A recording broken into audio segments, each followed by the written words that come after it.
Hey everybody, it's Anna J. Walner with the Author Library, and today I am pleased to be joined by Thorsten Nesch. Thorsten, would you like to introduce yourself? Thank you. Thank you for having me. My name is Thorsten Nesch. I live in Lethbridge, Alberta in Canada. Originally, probably you can guess by my accent, from Germany, and I write novels in German, English, and I'm a storyteller in general. That's so amazing. Thorsten is a multilingual award-winning author of I Am You, Am I? And it's an exciting and hilarious take on the idea of two teenagers who swap bodies. And I have to ask, what was it like to write Elizabeth's part from a female's point of view? Yeah. How hard was it to get inside a teenage girl's head? Yeah, you wonder sometimes. So, I mean, when I was younger, actually, and I was starting writing novels, I didn't even think about writing about youth, right? Like, so, but then ideas happened, and then you try to connect again and to see through the eyes of younger people, of a boy and then of a girl. And the whole idea to I Am You, Am I came from first person narrative novel that I wrote, and the female protagonist, that was just one. She is in her mid-20s, and she, let's say, she just robs a store, and afterwards, in order not to get caught, she cross-dresses. She gets away to pretend to be a man, and that had so many implications in the novel, and I had to push away so many humorous moments that after I finished that novel, I came to this point, like, there is so much more into this body switch or cross-dressing or trying to hide, that I came up with I Am You, Am I, because like the crux, the core was there. What if one of them doesn't want to switch back, right? And that was the moment after my research, where it's like, yeah, I haven't heard about that story yet. Body switch, we all know, but what if one says, I'm fine in this body? And so then I was like, and now I have to sit down. And I don't know, Elizabeth, yeah, I'm glad. I mean, the novel is read in schools between Denmark and Italy, in German schools. So, and I did visit them, and I see when I read the moments how I must have nailed Elizabeth, So although she's from a rich background, and I'm not, I'm from a blue collar background. So that's the next discrepancy. But I wouldn't write a protagonist I can't fill the shoes. Let's say maybe a corporate lawyer, something very foreign to me. So that I couldn't. But Elizabeth was fun. That is such a unique take on the body switch, which we're all familiar with, and but I never thought of that. What if? And I want to read the book because I want to know which one doesn't want to switch back. If it's Elizabeth or what is the other? Frank. If it's Elizabeth or Frank that likes this new them. Yeah. And why? I think that's a really interesting narrative with a lot of different layers. And that's probably why it's taught, required reading in some schools. That's great. Yeah, it is like my books, when the teachers get back to me, they tell me, your books, I can read with them because actually everybody reads them to the end. I can talk about your book. And I had more than once coming up a teenager to me saying, your book was the first novel I finished. And that's for me one of the greatest literary awards. Like, I mean this really, because I remember what it meant to me to read the first novel. I think nobody forget this book, right? Like, so, yeah. That is amazing. Yeah, it really is a triumph for the writer's spirit whenever we hear those words, like I couldn't put it down, or it really meant something to me. And for you, this is the first book I ever finished. God, that's you're right. That is award winning right there. Yeah. To add to all of the awards that Yeah, and but those were actually the first awards that I heard. The real ones, they came in afterwards, but it is, I never expected, you know, like I daydream a lot, right? And now what if, you know, and for for 15 years I wasn't a full-time author and I did jobs, right? And then you just imagine yourself in this other spot. But I never imagined like being in schools and then like kids coming up to you and telling you that your novel is just, you know, for them, and you see the copy totally torn apart because I took it everywhere, right? It's, yeah. Oh, wow. That is amazing. Yeah. So what so did you, I wanted to ask, so Thorsten has books in both German and English.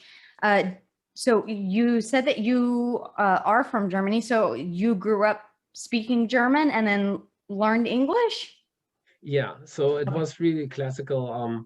I mean, I in the pro so I grew up with German, and in fifth grade, English is added in school. And in my family, nobody ever had English. So I'm coming from this blue collar family, and when English came in, everybody was like, I can't help you with that, you know, like you're on your own there. And I was okay. I was in the, I think, of course, like as a writer or as an avid reader, you like languages in general. Okay, so you embrace this, and I listen to English music, of course, right? So that's the next angle. But I think I didn't click with my teachers. I was a very abysmal student in English. Like I had to redo a grade, the seventh grade, partially because of English. And in 12th grade, a teacher wanted to, my English teacher suggested that I leave the school even to go to a different, yeah, no, it was very severe. I almost didn't get my high school degree because of English. I had to switch to another teacher. I wasn't a rebel, you know, I'd like to portray myself as such, but I was a quiet guy at that time. And I, to the very day, I don't know why. But once the school was over, I discovered traveling, and my first journey was to Ireland. And back then I took one of my favorite books that I read in German with me in English, and that was Jack Kerouac's On the Road. So if you're backpacking, that's a perfect book to have. Yep. And and in the whole atmosphere in Ireland, I really discovered my love for the language, and from then I continued working on it. Yeah. It's a little difficult. It just only for the sake of, we have so many idioms in the English language that because there are, you know, so many different ways to say hello. You know, it's like for en français is bonjour, and but here, you know, we have hey, hi, what's up, how's it going?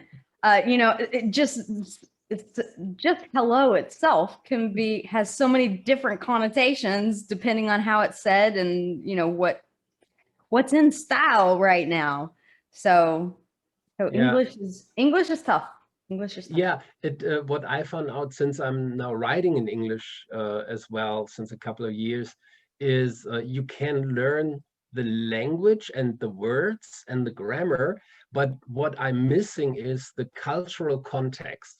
What kiddie show you watched when you were 10 and you can make a reference to, I can't, right? Pee-wee Herman.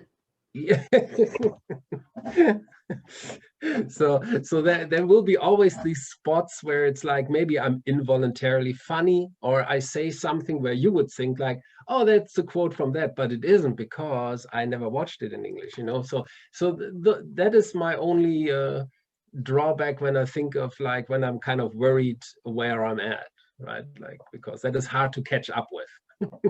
So you didn't have to hire a translator, obviously. So you rewrote both of the books for the English version and the German version. I thought of translating it myself, but I worked as a translator as well. I translated Peace Nobel Prize winner Bishop Desmond Tutu's book to German. Okay. So yeah, so and I know that you should always translate into your first language. So what Ah, I did voluntarily, I was looking for native speakers to do the translation. So I Am You Am wonderful. I, for example, that book was translated in Vancouver, and I told her as well to translate it, and not only translate it, but transfer it to let it play in Vancouver. So Got have a it. little bit more fun with that. You know, I'd not thought of it that way. When I saw that, you know, you were multilingual, I naturally assumed that you would be doing the translating yourself. But that is a very great point, that if you're not a native speaker, that it's sometimes best Yeah. to let someone who is a native speaker, like if I would want one of my novels to be translated into German, then I would come to you. I was, you know, or Yeah. someone who is a native speaker. So Yeah. Yeah. that's a great tip if anyone Yeah. is thinking of having their novel That translated. that's how it should be done. Yeah, definitely. Like it's not just my opinion. It's like if you talk to translators in general, it's really it's the one thing I tried now and it actually worked was so I'm married and we have 3 children and the oldest one is now 20, what ages me as well a little bit, and and he now because like yeah he was born in Victoria here on the west coast in Canada. um, so he translated now a novel of mine into English because he is fluent bilingual, right? He has 2 native languages basically. I So was going to ask yeah, if he was also bilingual, if that was something that you incorporated into, you know, whenever they were growing up, yeah, learning both yeah. My German. wife is Canadian. Yeah, my wife is Canadian, and we decided definitely that I speak German to the kids and my wife English, and it worked like with him it worked well. I think it depends where you live because they just the youngest figured like with my wife oh you know you understand my English, I don't have to speak German, right, in Canada. So he dropped actually the German. Yeah, it's funny. Yeah. Yeah, I've heard that whenever you do have bilingual parents, that one speaks English or French, and then one speaks German or Spanish or what have you, so that they have two separate, that seems to work best. Yeah. Yeah. No, fascinating. That's neat. So in addition, I mean, this guy, you, in addition to being an author, you're also a filmmaker and a director. So can you go into a little more detail about that? Yeah, that's why I always I like to introduce myself as storyteller, right? So that was the thing. Like, so I just mentioned my wife is Canadian, so we met, and and then we settled in Victoria, where our first child then was born. And so not only did I at that point kind of lost the German language because we moved into an English environment, and I also had to go through the immigration process to become a permanent resident. So I was like, okay, what am I gonna do now here, right? And they had a film society, and I just walked in there and said like, so I don't have much money, you know, but I like filmmaking or storytelling. And they said, oh, you can volunteer and you get volunteer bucks, and then you can rent equipment. I'm like, that makes sense, right?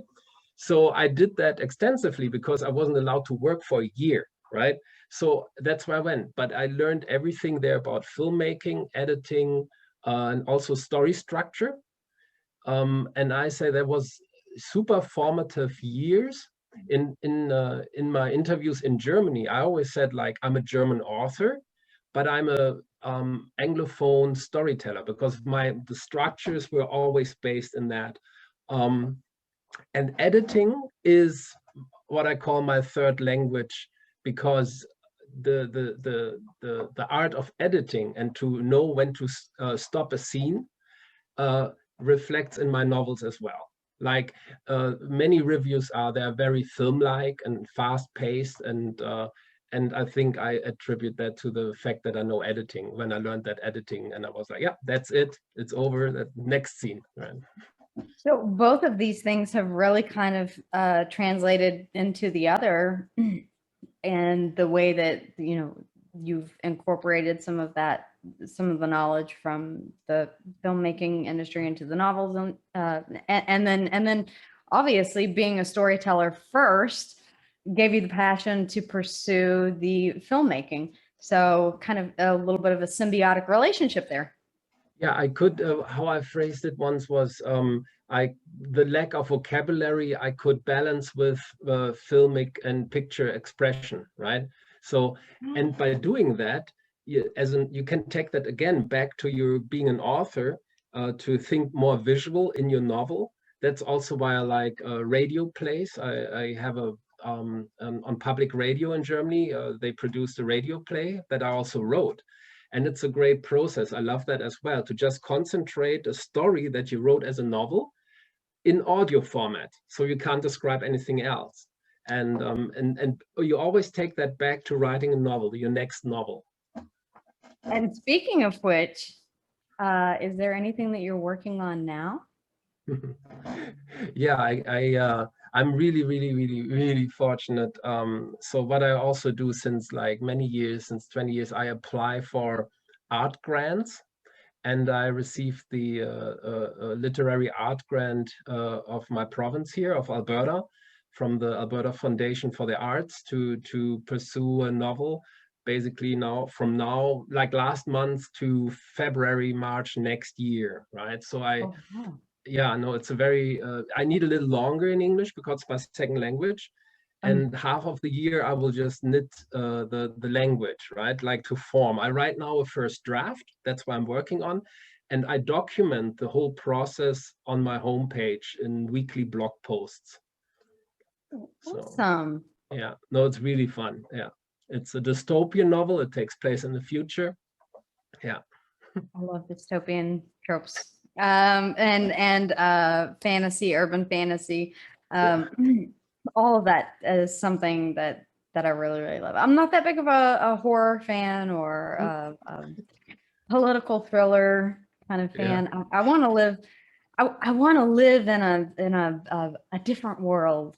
Yeah. Kind of. Nice. Yeah. But so my last question for those of us, for those out there who have that same passion that that we authors did in the beginning, what advice would you give yourself in the beginning that you know now? I reflect, like I mentioned before, I really like what some people call it daydreaming, for others it's meditation, or I just like to be sitting quiet at a lake and just ruminate, just let my thoughts wander, right? And this question always came up: would I have done anything different if somebody would have told me? But I always come to the conclusion, like I would have been a different writer.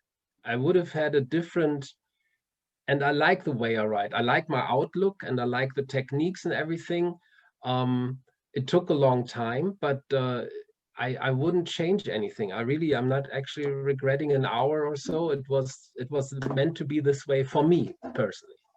That's so very true, because everyone has their own individual, distinct and unique voice when they're writing, and that story, and your storyline is, can be any storyline, and someone can take it and do something completely different with it, but it's I am you am I is distinctly yours because it is distinctly your voice, and no one could write it the way that you did. Yeah, no, I think that, and to pursue, like for everybody, I think everybody has to pursue that, to find that voice, to find what interests are. I'm interested in people. That helps, if you're a writer, to understand people, to understand your characters and protagonists, what motivates them, what propels them to actually do things, and that's always an exciting process for me. It's very important, and I actually have I minored in psychology, so that kind of helps when writing to, you know, especially a character that maybe I'm not in their head, so to Yeah. speak, but drawing from some of that, you know, past experience, you know, that past knowledge, then I'm Yeah. able to do, you know, I hope an okay job. Uh, but yeah, I think that every, you know, people watching and just observing human behavior really goes into Yeah. making your characters. If people don't care about your characters, it doesn't matter how beautiful you make the world. Uh, This is something that a lot of people focus so much on right now is world building.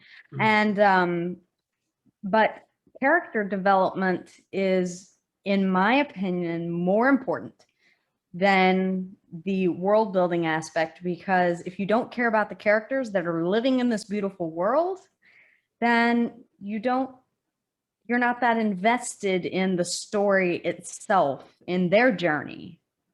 Yeah, but if when you mention it like character versus world building, what many readers when they come back to me, what they say, because I write different genres as well, right? Of I'm the course. nightmare for my publishing houses, right? It's like, no, no, it comes with this, yeah. Um, and but what the readers say, I'm surprised that I met many readers that read all my books, and these are really, I myself as a person was at a different place when I wrote this novel versus this novel, and this one is funny, and this one is a historic one or a dystopian future one. But what they all tell me then is like, you don't linger on this world, that you take a few points and let us fill in the blanks. That's what I hear, and I'm like, yeah, I'm probably do that, yeah. And so I totally with you on the character side, yeah. For me, whenever I grew up reading, I didn't know it at the time, but what I had was social anxiety. And so I filled my time and kind of had this shield of a book.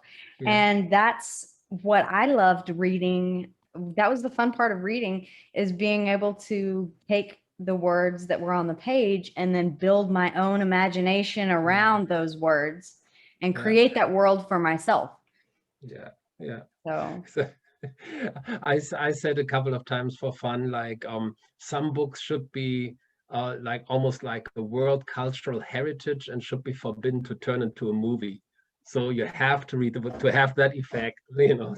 But I still remember it was 1993, I want to say. And I was probably too young to read this book, by the way. yeah, But I had to read when the movie came out, Jurassic Park. okay, yeah, yeah. I told my parents, I said, I have to have the book first. Oh And yeah. so they bought me the book and they were like, well, we're going to go see the movie. And I still remember saying, I'm not done with the book. I'm not going to watch the movie. And it was then at that young Nice. age that I realized how important it is to read the book first. Yeah, yeah, especially when you're young. I think I had the same thing. So the funny part, me as a teenager, I skipped young adult fiction entirely. I went from comics. Yeah, I never touched one. That's totally. I grew up with comics, thousands of comics. My uncle was a collector and he was an avid comic reader, and I always inherited this comics, right? I love comics. And then I jumped from comics to, like, you would say, pulp fiction, these little novels, like 60 Mhm. pages you flip through, right? And from then I stepped to, and we're talking now 14 years old, 15 maybe 15, 14.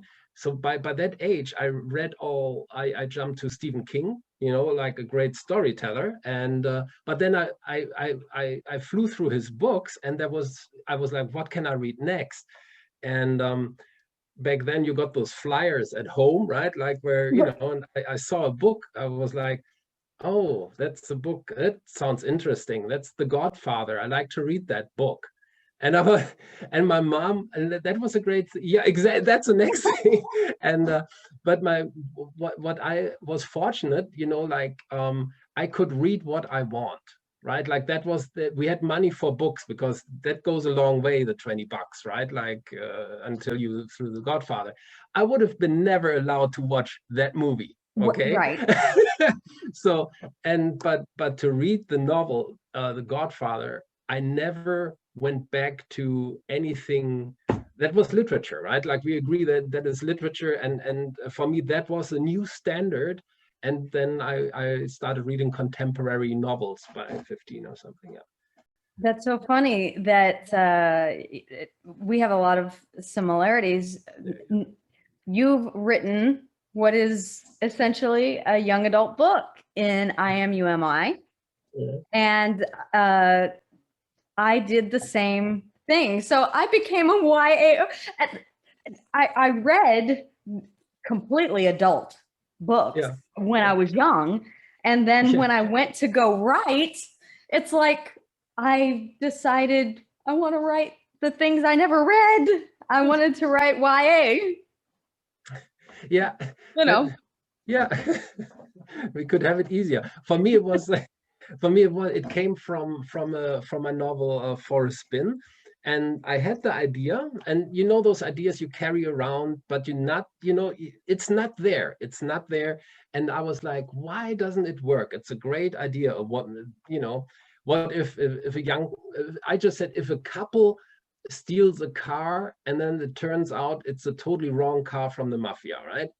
And and it didn't work for adults, it didn't work for students, you know, and and then all of a sudden I had this idea, what if it happens to like 15-year-olds or 16-year-olds? And I was like, yeah, that could work. But I was like, I never read a young adult fiction novel. Maybe it's done 100 times. I don't know. So that was the year where I did research first. You know, I read like 40, 50 young adult fiction novels just to see what's out there, right? But yeah, never regretted it. Well, it has been an absolute honor and so much fun to sit down and talk with you about the amazing journey that you've had and the awesome book. You guys make sure that you check out Thorsten's page and on Amazon. Your book is on Amazon, and guys, the buzz for this book, the reviews are awesome, just hilarious, funny. Couldn't put it down. So many great things. If you're looking for a book that's going to make you laugh until you cry, that's go check it out. Thank you so much for having me. Thank you. And you guys, if you haven't already, make sure to subscribe to the channel because we have more amazing authors that are on the way and more great books as well. And stay safe, stay healthy, and we'll see you again soon.